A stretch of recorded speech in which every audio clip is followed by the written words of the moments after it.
அவள் பெயர் தமிழரசி படம் மூலமா தமிழ் சினிமால அறிமுகமானவங்க தான் ஆக்ட்ரஸ் வித்யா பிரதீப். இவங்க பசங்க டூ, மாரி டூ, இரவுக்கு ஆயிரம் கண்கள், தடம், பொன்மகள் வந்தால் மாதிரியான படங்கள்ல நடிச்சிருக்காங்க. குறிப்பா தடம் படத்துல இவங்க நடிச்ச சப் இன்ஸ்பெக்டர் கேரக்டர் பலரோட பாராட்டுகளை பெற்றுச்சு. சினிமால நடிக்கும் போதே நாயகி அப்படிங்கிற சீரியல்லையும் நடிச்சிட்டு வந்தாங்க அப்படிங்கறதும் குறிப்பிடத்தக்கது. நடிகையா மட்டும் இல்லாம இவங்க ஒரு பயாலஜிஸ்டாவும் இருக்காங்க.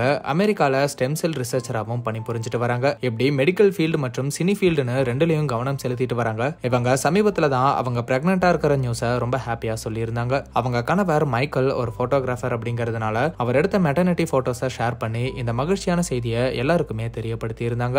இவங்க சமீபத்துல தான் அவங்களோட 13th இயர் வெட்டிங் ஆனிவர்சரியை செலிப்ரேட் பண்ணியிருந்தாங்க. அப்போதான் பலருக்குமே இவங்களுக்கு கல்யாணமான விஷயமே தெரிய வந்துச்சு. இந்த நிலையில வித்யா பிரதீப் இப்போ செம ஹாப்பியான நியூஸ் ஒன்னு சொல்லியிருக்காங்க. அவங்களுக்கு ஆண் குழந்தை பிறந்திருக்கான். இந்த சந்தோஷமான செய்தியை அவங்களோட குழந்தையோட போட்டோவை ஷேர் பண்ணி பிளஸ்ட் வித் பேபி பாய் அப்படின்னு சொல்லியிருக்காங்க. பலருமே இவங்களுக்கு இப்போ வாழ்த்துக்களை சொல்லிட்டு வராங்க. கல்யாணமாகி 13 வருஷமான நிலையில இவங்களுக்கு குழந்தை பிறந்திருக்கிறது பலருமே இன்பதிர்ச்சிக்குள்ளாக்கி இருக்கு. இவங்க பிரெக்னெண்டா இருந்ததுனால தான் படங்கள் நடிக்காம பிரேக் எடுத்திருந்திருக்காங்க. இப்போ குழந்தை பிறந்திருக்கிற நிலையில மறுபடியும் சினிமாக்கு ரீஎன்ட்ரி கொடுப்பாங்கன்னு எதிர்பார்க்கப்படுது. ட்ரெண்டாக் சார்பா வித்யா பிரதீப் மற்றும் மைக்கேலுக்கு எங்களோட வாழ்த்துக்களை சொல்லிக்கிறோம்.